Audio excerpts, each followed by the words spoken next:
You've probably scrolled past a photo of the pyramids without really looking at it. A stone triangle. Old news. But the real answer to how it got there is far stranger than the photo lets on. Somewhere between quarry and sky, something happened that still doesn't fully add up on paper. And once you see the actual numbers, you won't scroll past it again. Start with Giza. The Great Pyramid is built from over 2 million blocks. Some weigh as much as 9 elephants. It was finished around 2560 BCE, no wheels for hauling stone, no iron tools, no draft animals strong enough to matter. Just copper chisels, wooden sledges, rope, and time. Ask yourself how that's even possible.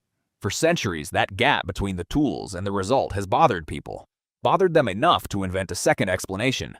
If the math doesn't obviously work on its own, maybe humans weren't the only ones doing it. That's the fork in the road. Two theories. One says human ingenuity, organized labor, and generations of trial and error built these things slowly, painfully, without shortcuts. The other says visitors from beyond Earth did it for us, or at least handed us the blueprint. Both theories are trying to answer the exact same haunting question. How did people with so little manage to build so much? Let's take the human theory first, because it has the most evidence behind it, even if it feels less exciting than a spaceship. Archaeologist Mark Lehner spent decades excavating the workers' village near Giza, a site now called Hayt el Ghurab. He didn't find slaves. He found bakeries, breweries, and cemeteries for skilled laborers who were buried with honor near the pyramids they helped build. That detail matters. You don't bury forced labor beside a monument out of respect. Lehner's excavations point to a rotating labor force, seasonally employed during the Nile floods when farming stopped, fed a diet that included meat, and organized with a level of logistics that rivals a small modern government. Think about that for a second. A government. Bread accounts, worker shifts, bureaucracy older than most religions on Earth today. Then there's the physics. In 2018, a French-Egyptian team using muon tomography, a technique that images the inside of solid stone using cosmic particles, discovered a massive hidden void inside the Great Pyramid, later nicknamed the Big Void. Engineer-turned-Egyptologist Mehdi Tayyoubi led that project. It didn't confirm aliens. It confirmed something else entirely, that the pyramid's internal architecture was more structurally deliberate, more engineered than anyone assumed. Every gap they found had a purpose. Weight distribution, stress relief. That's not guesswork, that's design. And there's the ramp evidence. In 2013, a set of papyrus scrolls known as the Diary of Merer was discovered and later translated.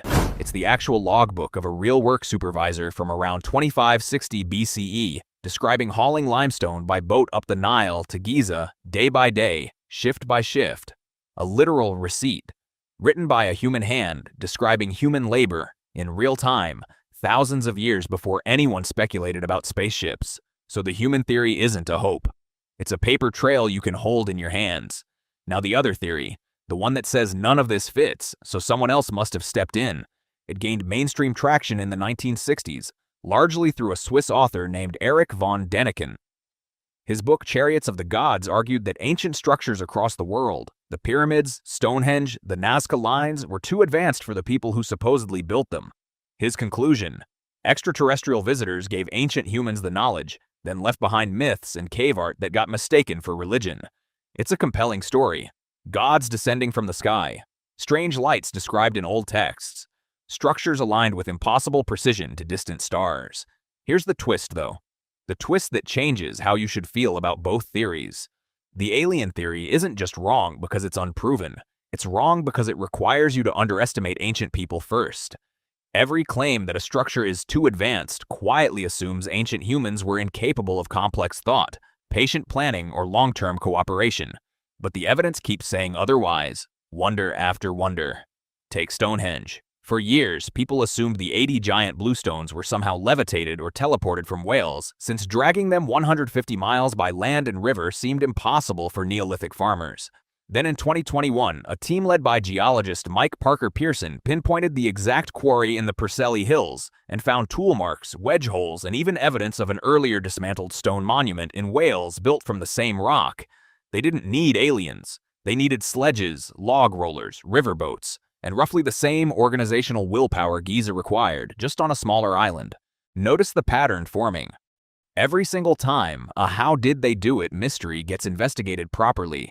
With real tools instead of speculation, the answer is always more human effort, not less human capability. Now travel to South America because the pattern holds there too. Machu Picchu sits over 7,900 feet up in the Andes. Its stones cut so precisely that a knife blade can't slide between them, with no visible mortar holding anything together. For years, that precision got treated as unexplainable. Then structural engineers studying Inca stonework, including research summarized by archaeologist Jean-Pierre Protzen, demonstrated exactly how it was done. Workers used harder stone hammers to slowly pound softer stone blocks into shape, testing the fit again and again, grinding tiny adjustments by hand until each block interlocked perfectly with its neighbor. It's called ashlar masonry. It isn't a mystery. It's just extremely patient trial and error, repeated for years by people who had nowhere else to be. Even the Nazca Lines, those giant desert drawings only visible clearly from the air, aren't proof of ancient landing strips. Archaeologist Maria Reich, who studied and protected them for over 40 years, showed the lines were made using nothing more than stakes, cords, and simple ground-level surveying. The "you'd need to fly to draw this" argument falls apart once you realize you don't need to see something from above to draw it accurately. You just need geometry and a plan you can scale up point by point. Humans have had geometry for a very long time. One more stop before you decide which theory wins. Easter Island, thousands of miles from any other land, holds nearly 900 giant stone heads called moai, some standing over 30 feet tall. For a long time, the popular explanation leaned toward outside intervention, since the island seemed too small and too isolated to produce statues that massive. Then in 2012, archaeologists Terry Hunt and Carl Lipo ran a real-world experiment. They took a small team, attached ropes to a life-size replica moai, and rocked it side to side, walking it forward like you'd walk a heavy refrigerator across a kitchen floor. 18 people. No aliens, no wheels, just rope, rhythm, and a clever understanding of the statue's own center of gravity. The islanders' oral histories had said the statues walked to their platforms. It turned out to be almost literally true. Same pattern, different continent. A mystery gets treated as impossible right up until someone actually tests the human explanation instead of assuming it away. So why does the alien theory persist? If the receipts keep pointing to human hands, human hammers, and human patience? Because it's comforting in a strange way. If ancient people needed outside help, then the mystery has a tidy, exciting ending. But if ancient people did this alone, using nothing but muscle, math, and stubborn persistence, that's a heavier thing to sit with. It means the gap between primitive and impossible was never as wide as you assumed. That's the real reframe hiding inside both theories. The alien explanation isn't really about aliens. It's about how uncomfortable it feels to admit that ordinary humans, with ordinary bodies and ordinary lifespans, pulled off something extraordinary using nothing but organization and time. Modern psychologists have a name for part of this discomfort. Researchers studying how people judge effort and achievement describe an effort blind spot. The tendency to underestimate how much sustained, boring, repetitive labor can actually produce because we only picture single dramatic moments of genius, not decades of quiet grinding. Work summarized by Egyptologist Barry Kemp on ancient state organization describes pyramid building not as one miracle, but as thousands of small, unremarkable decisions stacked on top of each other for roughly 20 years straight. 20 years. Sit with that number for a second.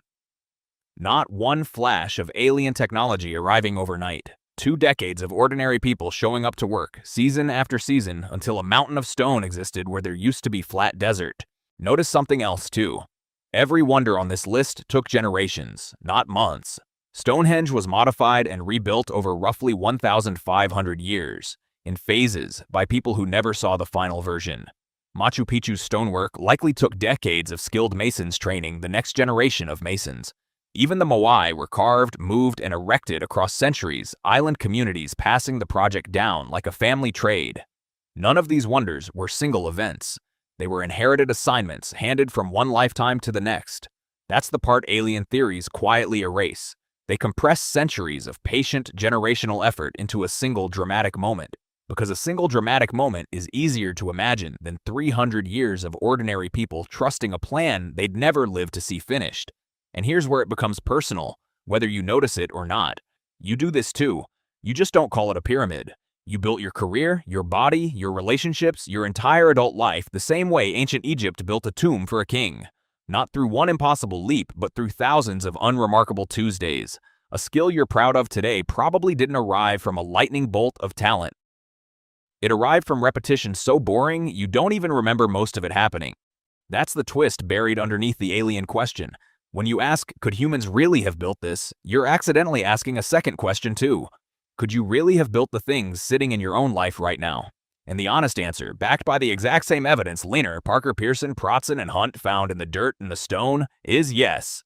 Ordinary effort, repeated long enough without giving up, looks like magic from a distance. Think about the last thing you finished that actually mattered to you. A degree, a business, a body you rebuilt after an injury, a language you can finally speak without translating it in your head first. From the outside, it might look effortless now. From the inside, you know it wasn't. It was Tuesday after Tuesday of doing the unglamorous part, the part nobody photographs, the part that never makes it into the highlight reel. That's the same raw material Giza was built from. Not magic, just repetition that refused to quit. Ancient people weren't smarter than you, and they weren't visited by anyone smarter than them either. They just had something that's gotten rarer in a world built for instant results. They had time, and they were willing to spend all of it on one unfinished thing. So the next time someone insists the pyramids needed alien help, you don't need to argue about star charts or ancient astronauts. You can simply ask them the harder question back. Not, how did they do it, but why does human effort alone feel too small an explanation for something incredible? Because the moment you can answer that honestly, you stop needing a spaceship to explain the pyramids, or Stonehenge, or a citadel cut into an Andean mountaintop.